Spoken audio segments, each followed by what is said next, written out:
de outubro de 1996, 8 horas e 25 minutos da manhã. O voo TAM 402 se prepara para decolar do aeroporto de Congonhas, em São Paulo, com 89 passageiros e 6 tripulantes a bordo. 402 iniciando. Toga. Take off. Take off green.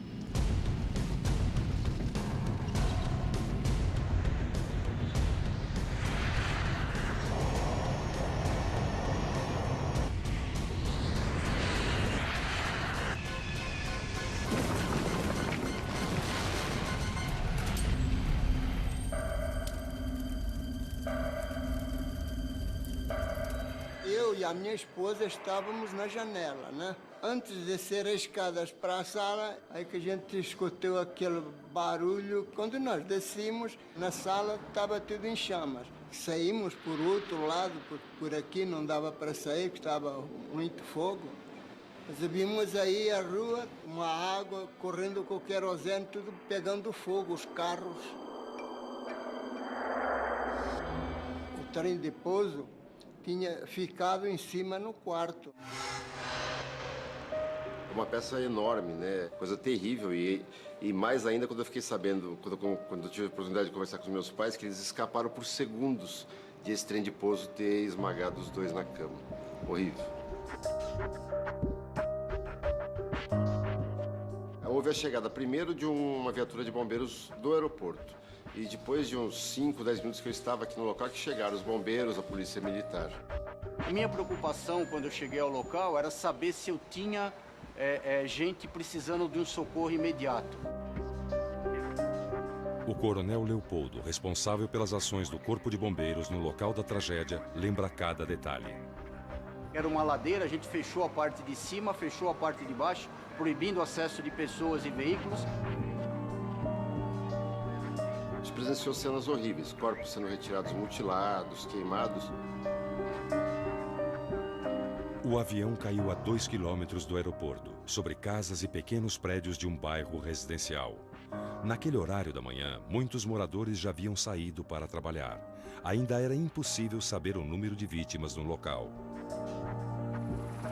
Muita correria ali embaixo, nós vemos ali uma grande movimentação do pessoal de resgate, funcionários do aeroporto. A repórter Eleonora Pascoal é a primeira a dar a notícia do acidente. Ela chega pelo alto, sobrevoando a área. A imagem que nós vimos lá de cima era uma imagem aterrorizante. Estava tudo destruído, fogo, fumaça, gente andando para um lado e para o outro, assim, meio que atordoada. Então veio a primeira informação de que o avião ia para Brasília. Lógico que me chocou a notícia. Sandra Assali tinha acabado de deixar o marido, o cardiologista José Abu Assali, no aeroporto. Ele ia para o Rio de Janeiro. Entrei no carro, já liguei o rádio e fui indo para casa e ouvindo. Quando eu tô assim, um quarteirão de casa, a Jovem Pan vem e diz assim: correção, o voo não ia para Brasília. O voo ia para o Rio de Janeiro. Bom, aí,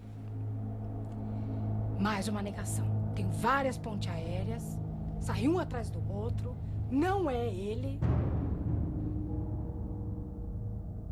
Nós demos a vocês voo 402 São Paulo-Brasília, mas está chegando uma outra informação dando conta de que este avião iria para o Rio de Janeiro. Você tinha 2 voos saindo no mesmo horário, um para cada lugar. Imagina os parentes dessas pessoas, como é que eles ficaram, entendeu? Então, foi um erro, mas foi um erro de informação que veio do aeroporto e que a gente só repassou a informação. E mesmo tendo só repassado a informação, foi muito triste ter dado esta informação equivocada.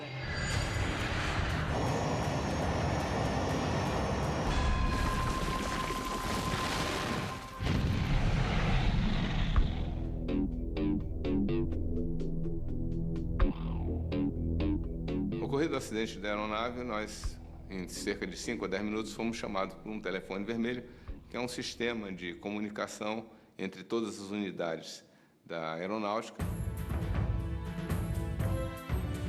O coronel Douglas Machado, convocado para coordenar a equipe de investigação, tem no currículo centenas de investigações de acidentes aéreos. Convocamos todos os oficiais para uma sala de reunião. Inicialmente, vêm para a área os investigadores que estiverem mais próximos e tiverem condição de fazê-lo. Entramos em contato para ver qual era o primeiro voo que tinha para São Paulo. O brigadeiro Carlos Alberto da Conceição estava no Rio de Janeiro quando foi chamado. Pousamos em Congonhas e o pessoal do CENIPA já acionaram um helicóptero para que na minha chegada eu pudesse já fazer um voo de helicóptero para ver a cena do acidente. Uma área de devastação total, porque era uma rua numa inclinação, numa descida. Ele saiu levando casas, tudo que tinha pela frente, né?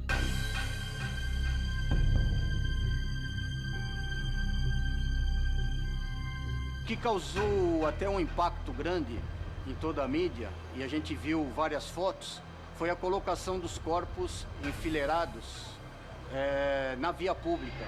Corpos já estão perfilados ao longo da rua, bem próximo ao local do acidente. Nós vemos aí, são muitos corpos mesmo. A gente foi vendo sacos pretos serem colocados, enfileirados, um a um. Isso tudo de cima a gente viu.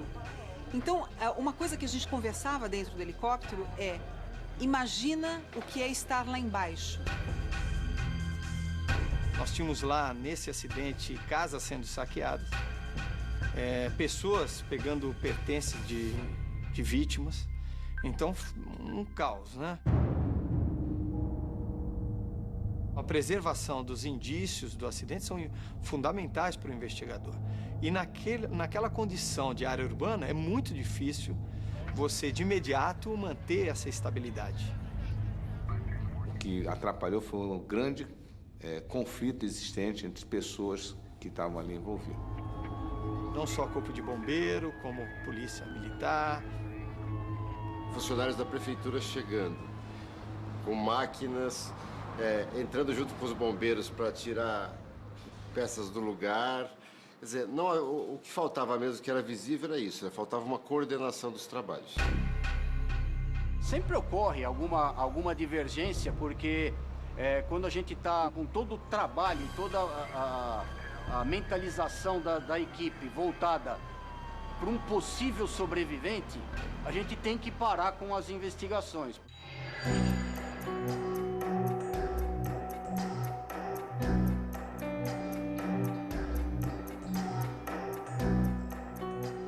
As primeiras 48 horas são essenciais. Você tem um quadro muito ruim, até o investigador fica muito comovido. Ele tem que dar um tempo para ele ir passando aquelas etapas e o profissionalismo dele superar a emoção. Esse foi o primeiro acidente que eu investiguei em área urbana e realmente é muito difícil.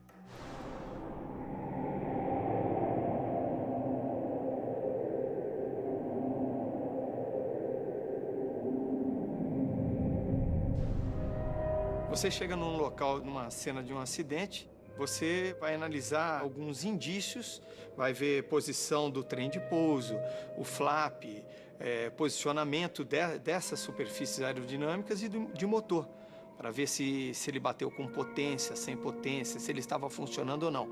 Então, é uma primeira visão. Naquela época eram 3 fatores, era o fator operacional, o fator humano e o fator material. Então, em cada um desses fatores, um oficial qualificado e responsável. Eu era responsável pelo fator operacional, né? O desempenho da tripulação.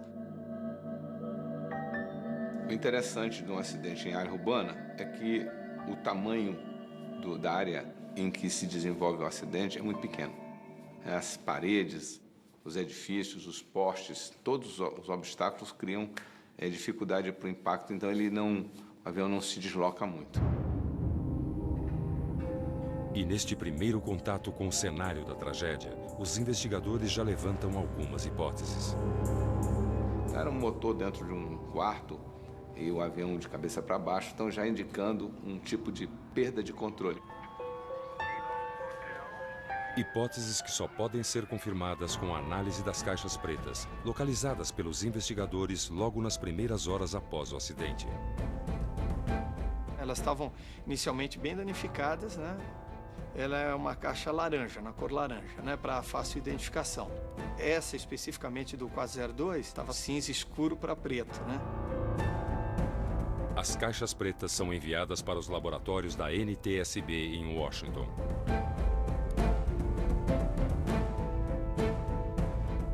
Nos escombros do acidente, os investigadores buscam pistas para montar o quebra-cabeças e entender o que aconteceu com o voo TAM 402.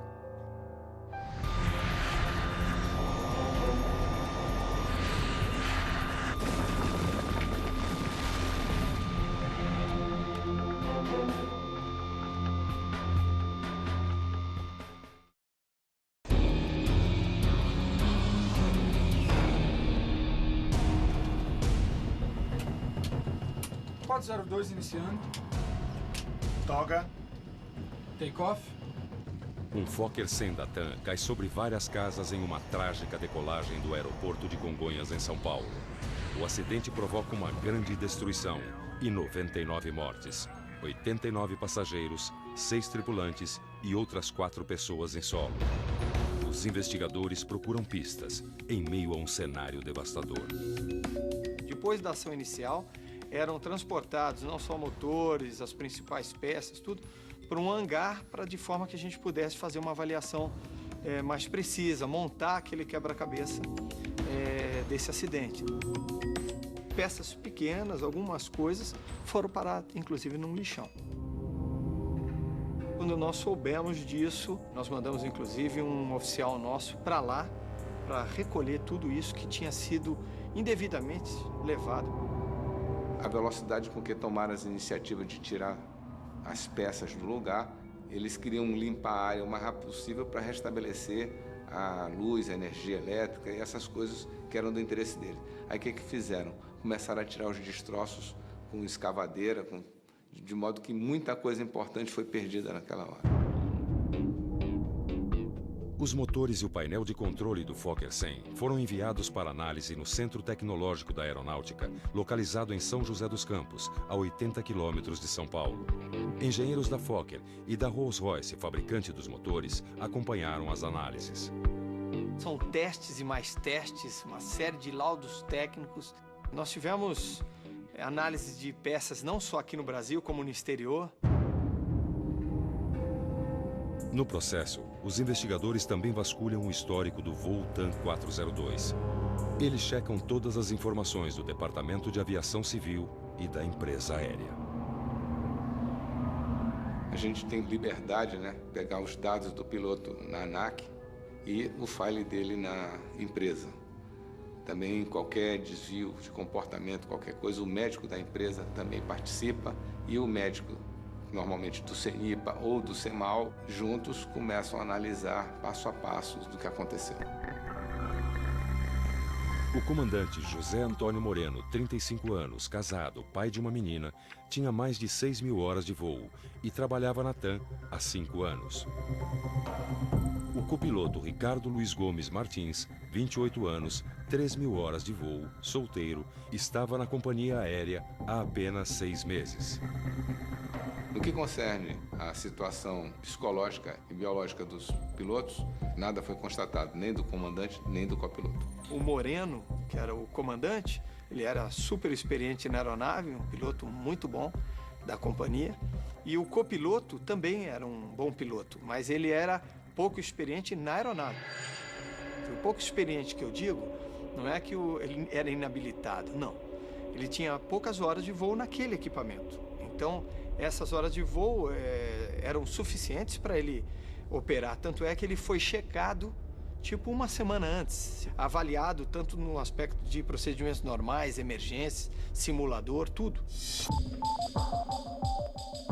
Os investigadores também consultam os arquivos da companhia aérea em busca de dados sobre a aeronave, um Fokker 100, matrícula PT-MRK, fabricada pela Fokker Aircraft em fevereiro de 93, um avião de ponta para a época. A A investigação verificou que a aeronave tinha em torno de 8.000 horas, pouco mais, o que é bastante reduzido. É um avião muito moderno, muito simples, muito fácil do tripulante conduzir. Nós entramos na empresa e várias pessoas são designadas. O pessoal que tem curso de investigação, de manutenção, vai para os livros do avião e pega 2 anos de vida do avião, vendo quais as falhas que o avião apresentou. O coronel João Luiz, especialista em segurança de voo, acompanhou este pente fino nos registros do avião. O avião estava com a manutenção perfeita. Mas apesar da manutenção em dia, nos relatórios, uma observação feita pelo piloto que comandou a mesma aeronave um dia antes do acidente chama a atenção. Essa aeronave, no dia anterior, ela tinha apresentado um problema de autothrottle. Autothrottle é um mecanismo automático das manetes, a aceleração do motor.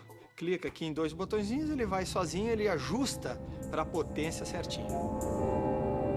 Responsável pelo controle de aceleração do avião, o comando de autothrottle se desliga automaticamente quando encontra algum problema nos sistemas operacionais da aeronave. Ele vira um avião convencional onde o comandante que vai ajustar a potência do motor. Vários aviões são assim. Então, ele não é um item para o comandante abortar a decolagem.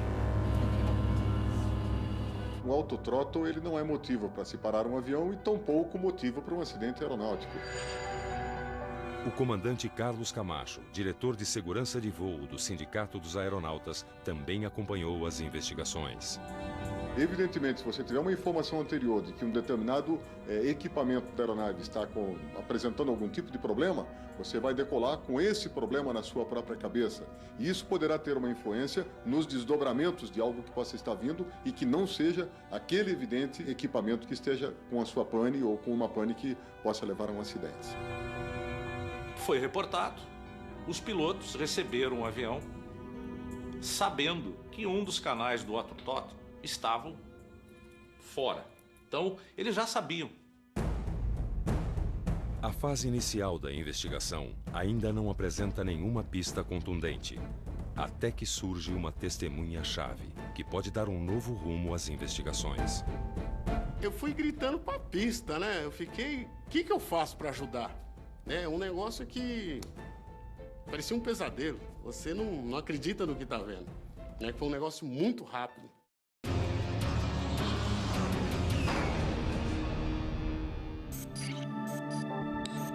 Em meio ao quebra-cabeças para descobrir o que provocou a queda do voo TAM 402 poucos segundos após a decolagem, os investigadores recebem uma informação-chave.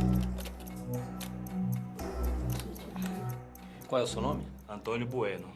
Qual é a sua atividade, Antônio? Mecânico. Mecânico de aeronaves? Isso. Antônio Bueno trabalha numa empresa de táxi aéreo. Ver e ouvir os aviões subindo em Congonhas faz parte da sua rotina. Mas naquela manhã, Antônio viu e ouviu algo bem diferente. Eu cheguei por volta de 8 horas da manhã, eu estava no canto esquerdo do hangar, um dia maravilhoso, né? Um céu de brigadeiro. Eu escutei um barulho de motores acelerando, né? E fiquei no canto da pista olhando. Aí ele apareceu no meu campo visual, até aí tudo normal, correndo a pista, tal. Na hora que ele rodou, saiu o trem principal do chão, o reverso abriu instantaneamente, reverso direito, na minha cara. Aí eu saí correndo em direção à pista, gritando. O reverso abriu, correndo. E todo mundo olhando para mim sem entender nada, né? Reverso, que é um freio aerodinâmico, você utiliza na hora do pouso. Então, na hora que a aeronave pousa, o comandante da aeronave aciona o reverso para atuar na frenagem da aeronave. Ele atua tanto com os freios de rodas, né, como esse freio aerodinâmico que abre tipo uma concha. No caso do Fokker 100, o reverso é composto por 2 conchas que se abrem, desviando o ar para baixo e para cima. Quando o mecânico falou que tinham aberto os defletores, houve uma incredulidade geral. É impossível ter aberto os defletores se isso não está escrito no manual de procedimentos. Por quê? O manual de procedimentos da Fokker dizia que a ocorrência de abertura de reverso na decolagem era basicamente improvável. Mas o mecânico Antônio Bueno não viu o reverso abrir apenas uma vez. Abriu a primeira, abriu a segunda e na terceira ele já ficou aberto direto e acelerado. Aí ele foi perdendo altitude, foi perdendo altura, foi indo para a direita e estolou de asa direita e afundou atrás do prédio. Pô, você não viu fogo no motor? Negativo. O reverso só que abriu, unicamente. Não, o flap, não, só o reverso que abriu. Derrubou ele.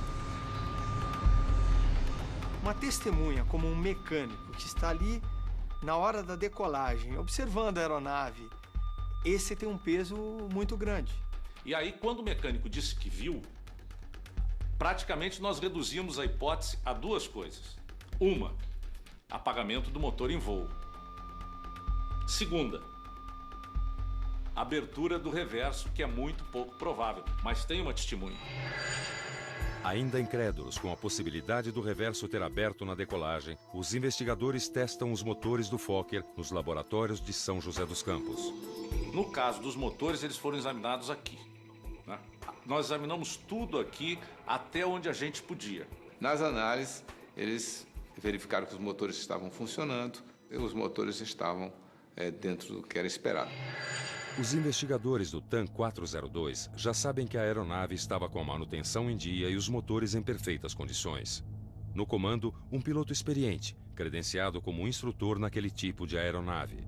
Sabem também que o autothrottle tinha acenado com problemas, mas que isso não representava um risco. Até o momento, a única pista mais consistente é mesmo a abertura do reverso durante a decolagem. A fábrica do motor está dizendo que o reverso não abre na decolagem, porque ele só abre com 200 nós. Na decolagem você está com 130, 140. E aí começam as dúvidas. Como isso aconteceu? A resposta pode estar na análise das caixas pretas. Os investigadores brasileiros acompanharam a equipe de técnicos e engenheiros da NTSB, em Washington, na leitura dos registros dos gravadores de voz e dados do voo 402. Nós fizemos, inicialmente, a transcrição da caixa preta de voz, né? Onde você fica numa sala, como aqui, agora no CENIPA nós temos essa sala. Então nós sentamos numa mesa e vamos passando e vamos transcrevendo ali, todo mundo escrevendo tudo que está ouvindo. Então é desgastante, é uma coisa que entra na massa do sangue, né? Então eu tenho essa transcrição na massa do sangue, eu lembro de tudo.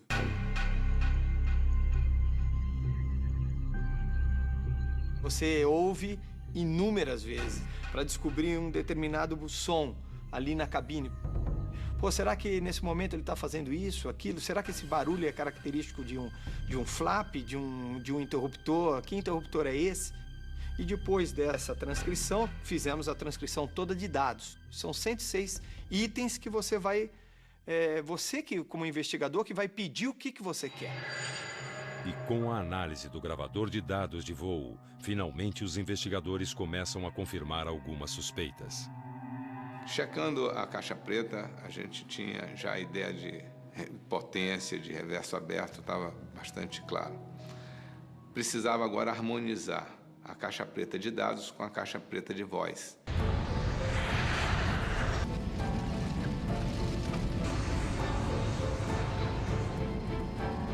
Gravou. Desliga lá em cima o autothrottle. Tá off.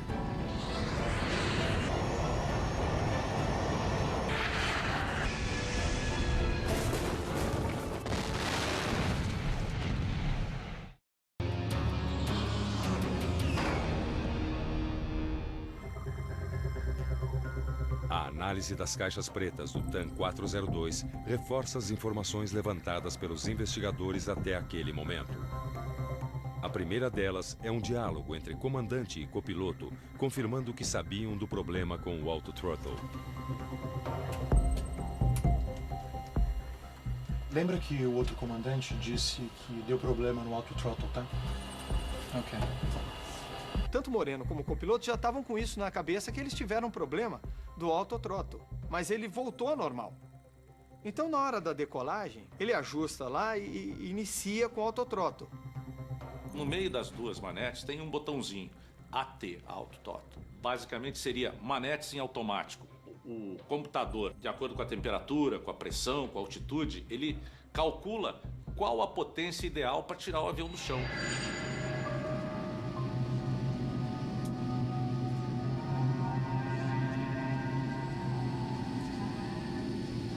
Quatro 02 iniciando. Toga. Take off. Take off. Na corrida da decolagem, sai um dos canais de autothrottle. Ai, ai, ai. O que é, hein? Tá manual. O autothrottle tá fora. Tipo assim, tá tranquilo, podemos continuar. Não é um item para abortar a decolagem. Se fosse um item para abortar, ele abortaria ali na hora. Aí continua a corrida de decolagem, aumentando a velocidade. Mais à frente sai o segundo canal. Tá fora o autothrottle. A caixa preta também confirma a informação do mecânico Antônio Bueno. No momento em que o trem de pouso do nariz do avião sai do solo, o reverso abre pela primeira vez.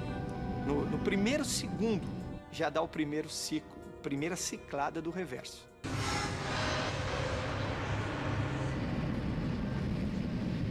Travou. Uma das manetes, ela volta e trava lá atrás. No momento que ela trava, ela fica travada lá atrás somente 3 segundos. Ela destravou depois de 3 segundos. Ou seja, não configura mais a abertura de reverso. Ele está no momento mais crítico, que é a decolagem. No primeiro segundo, ele enche a mão. Ele leva aquela manete lá para frente. Por quê? Porque ele está induzido pensando que é o autothrottle que está fazendo isso. Travou. Desliga lá em cima o autothrottle. Tá off. Puxa aqui. Lá em cima, lá em cima. Tá off, tá off. Então, quando o reverso começa a abrir, eles continuaram lutando com o motor, achando que era autothrottle, e não era mais autothrottle. Até o 16º segundo, onde, nesse 16º segundo, ele abre completamente o reverso. Nesse momento, o feedback cable, que é o fio que liga a manete dos motores às conchas do reverso e dá o ângulo de concha do reverso, esse feedback cable, que é uma junção macho-fêmea, aluiu a junção. E o feedback cable soltou. Quando ele soltou, as conchas do reversor atingiram a angulagem máxima, que é de 100% de abertura. A análise do gravador de dados de voo também comprova que o trem de pouso do avião não foi recolhido. No caso aí, ele apenas acelerou a queda da aeronave, a perda de controle. Foi uma perda de controle em voo. Porque ele aumentava o arrasto. Mas, pouco. De qualquer forma, se eles não entendessem o que estava acontecendo com os motores, eles iam cair. Eles esqueceram de recolher o trem de pouso, com absoluta certeza, exatamente por conta do conjunto de movimentos exigidos dentro da cabine. O comandante preocupado em voar o avião e o copiloto preocupado em resolver uma pane, que era uma pane contraditória, tá? E num momento que ele não deveria estar sequer fazendo nada além de observar o que estava acontecendo. A análise das caixas pretas vai confirmando as hipóteses da investigação. A partir da abertura do reverso na decolagem, uma cadeia de eventos foi responsável pela queda do Fokker 100. Desliga lá em cima o autothrottle. Sem saber que o reverso estava aberto, a tripulação seguiu forçando as manetes até o cabo da manete direita se romper, deixando a tripulação sem tempo e condições de reagir.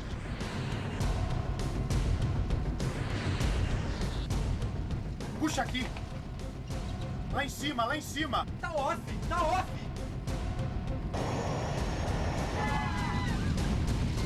Ai, meu Deus do céu.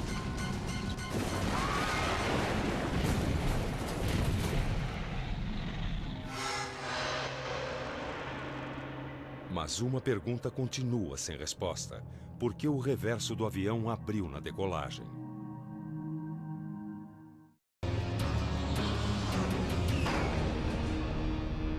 Quatro 02 iniciando. Toga. Take off. Take off.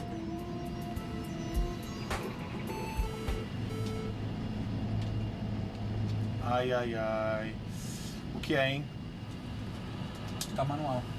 O autothrottle tá fora. Tá fora o autothrottle. Thrust check. V1. Rotate.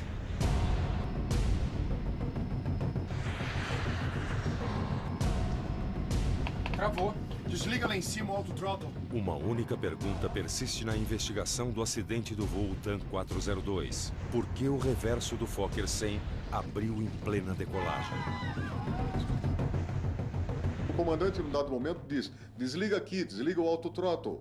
E essa frase está no próprio Cockpit Voice Recorder, está no gravador de dados de voz. Então você observa que eles não estavam lidando com uma situação real. A situação real era uma abertura de concha de reverso. Mas uma informação obtida na análise do gravador de dados do Fokker chama a atenção dos investigadores. O FDR, desde o dia anterior, estava com o aviso de conchas do reverso do motor direito não travadas.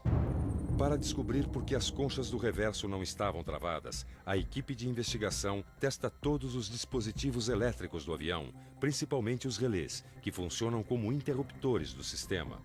Todos os relés foram abertos e testados no laboratório de São José dos Campos. O relé de passagem, que é o relé que recebe do microswitch a informação estamos no chão ou estamos voando, o relé entrou em pane. E esse relé era o relé responsável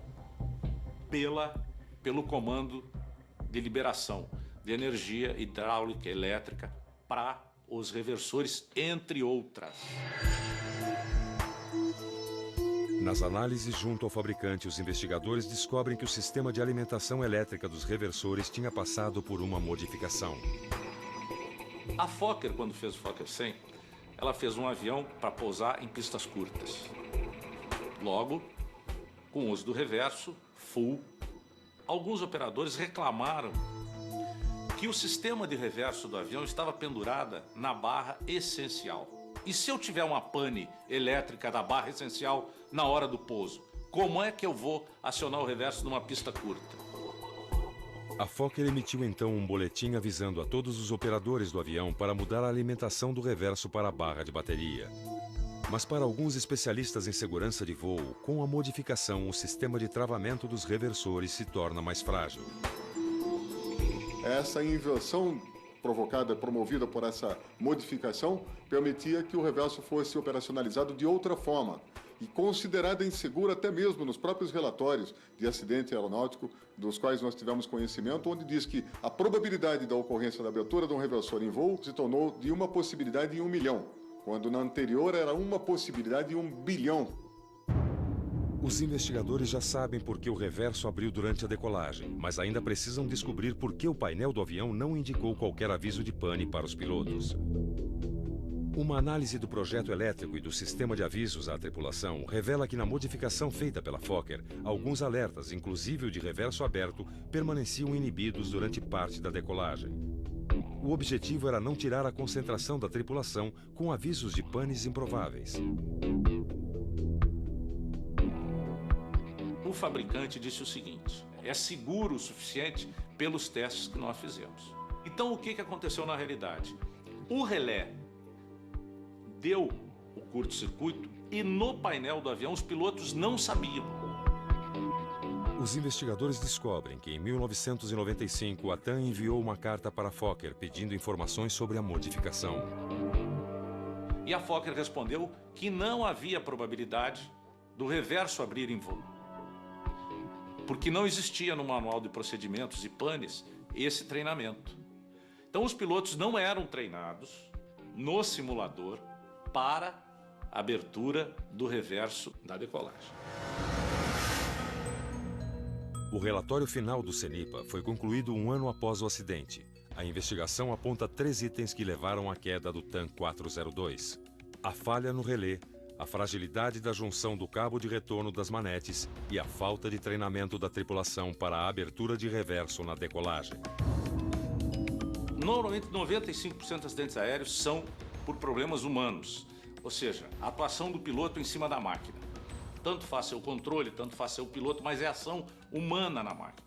Esse acidente foi o inverso, esse acidente foi um acidente basicamente de fator material. Investigadores e analistas independentes são unânimes em afirmar que comandante e copiloto travaram uma luta contra uma pane que não sabiam qual era, mas divergem sobre um ponto: se deveriam ter tentado resolvê-la. O manual diz o seguinte: nenhuma ação será tomada até 400 pés. Nada, não se faz nada, exceto o cancelamento de uma campainha no caso do motor em fogo, que não era isso que estava acontecendo naquele evento. Nada, nenhuma ação será tomada, exceto pilotar o avião. Quando você precisa tomar medidas abaixo de 400 pés, é lógico que você vai ter que tomar. Isso é um grande... assim, eu diria um absurdo a pessoa ficar raciocinando cartesiano e esperar dar os 400 pés. No momento que você precisa tomar atitude como piloto. Esse acidente, ele se caracteriza por uma falha operacional muito séria. Houve dificuldade de entendimento, o avião tinha elementos para ser, vamos dizer assim, tratado e o piloto conseguir sobreviver, mas a falta de treinamento é operacional. Puxa aqui! Lá em cima, lá em cima! Aqui tá off! Tá off! Se o piloto soubesse que a manete do autotrottle vindo para trás, ela representava um risco para ele mexer, ele não teria mexido, o acidente não teria acontecido. Eu, como investigador responsável pelo fator operacional, eu afirmo que os pilotos reagiram dentro com o maior profissionalismo e competência a bordo daquela aeronave. Qualquer pessoa que estivesse lá sentado no lugar do comandante Moreno teria morrido naquela mesma situação.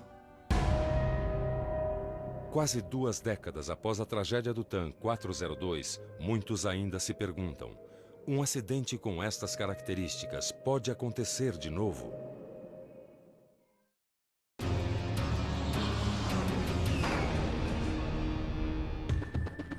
A queda do Fokker 100 da TAM sobre uma rua residencial em São Paulo matou 99 pessoas numa das maiores tragédias da aviação brasileira. Um acidente que deixou recordações dramáticas. Eu fiquei muito assustado e fiquei muito abalado. Minha cabeça ficou fervendo, ficou formigando por muito tempo, né? E a gente não mudou daqui porque a gente não tinha para onde se mudar. Depois que a gente reconstruiu aqui, nunca mais dormimos no escuro, até hoje. Sempre a gente tem uma lâmpada acesa em casa porque a gente fica com medo. Eu moro há 48 anos, desde que eu nasci aqui no Jabaquara.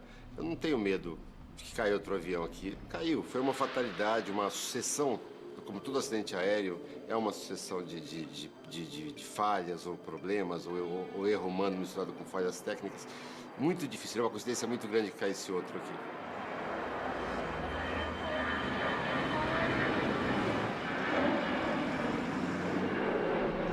E o que a aviação brasileira aprendeu com o acidente? De lá para cá, 1996, não houve mais nenhum acidente com Fokker, nenhuma vítima fatal com a aeronave Fokker 100. E isso aí mostrou que os problemas apresentados neste projeto foram corrigidos. Então é a principal vitória da investigação. A segunda é o alerta aos fabricantes e aos órgãos homologadores para que sejam extremamente exigentes com os seus projetos e com a verificação dos seus projetos. O ser humano erra, o projetista erra, todos nós podemos errar o tempo todo. É exatamente a eterna vigilância que nos permite errar menos e não levarmos aeronaves a acidentes aeronáuticos. A fiscalização no Brasil é confiável e ela apenas melhorou em relação ao acidente do Fokker. Ela não mudou, porque ela já é confiável desde a década de 70. É importante saber que nós temos uma quantidade bastante satisfatória de inspetores de aeronavegabilidade, que são engenheiros e tecnólogos, que estão constantemente acompanhando qualquer projeto que esteja voando no Brasil. O treinamento de pilotos para a abertura do reverso em voo se tornou uma realidade dentro do programa de treinamento da companhia aérea TAM. Imediatamente após o acidente, a TAM já passou a treinar os pilotos nesse tipo de procedimento. Você no simulador, você faz o que você quer. Você coloca o avião nas condições normais e a pane ocorre quantas vezes você quiser. De lá para cá, investiu-se em protocolos de treinamento, em outros protocolos de acompanhamentos de voo. Muito mudou de lá para cá e para melhor. Tá? Mas eu posso lhe garantir que poderia ter sido muito melhor ainda se houvesse um verdadeiro empenho das autoridades aeronáuticas, do Estado brasileiro enquanto governo e executivo, dos próprios pilotos. Hoje em dia, com as escalas que os pilotos têm, o tipo de vida que estão levando, nenhum piloto mais tem tempo de folhear documentos importantes, experiências de outros, vivenciadas por outros. Então, o autotreinamento, a participação individual do tripulante é muito importante. Nos processos do acidente, as famílias das vítimas entraram em acordo com as empresas envolvidas. Os acordos foram fechados diretamente com as seguradoras das seguintes empresas: Companhia Aérea TAM, Fokker, Northrop Grumman, fabricante do relé, e a Teleflex, fabricante do cabo que se desconectou. Já as recomendações do relatório do CENIPA foram atendidas em sua maioria, apesar de não serem mandatórias. A recomendação de segurança de voo, eu digo que é um grande defeito dos relatórios de acidentes aeronáuticos, porque elas não obrigam ninguém, nenhuma empresa, nenhum profissional a tomar aquelas ações como mandatórias. O CENIPA, como órgão de prevenção e investigação, ele não tem um poder de polícia para falar é obrigatório, isso, aquilo. Até porque nós seguimos a Convenção de Chicago de 1944 e lá simplesmente ele propõe recomendações de segurança de voo. É assim no mundo todo. Não é mandatório. Se ela é uma recomendação de segurança de um determinado nível, aí, muito mais forte, ela deveria passar a ser mandatória. Para Sandra Assali, a dor pela perda do marido serviu de inspiração para a criação da Abrapava, Associação Brasileira de Parentes e Amigos de Vítimas de Acidentes Aéreos, que realiza um trabalho pioneiro na América Latina. Hoje a gente traz essa história, né, de mudança. Uma forma de se aprender alguma coisa de uma forma muito doída, bastante sofrida, mas hoje, quando não der para evitar um acidente, a gente sabe que os familiares estão tendo um outro tipo de acolhimento, um outro tipo de tratamento. E ainda dá para melhorar muito. Essas associações, elas têm o mesmo propósito que o CENIPA tem, de preservar a vida humana, né? São pessoas que estão na dor ali do parente que se foi, e eu apoio totalmente, tendo em vista que o que eles querem é que não tenha mais acidente.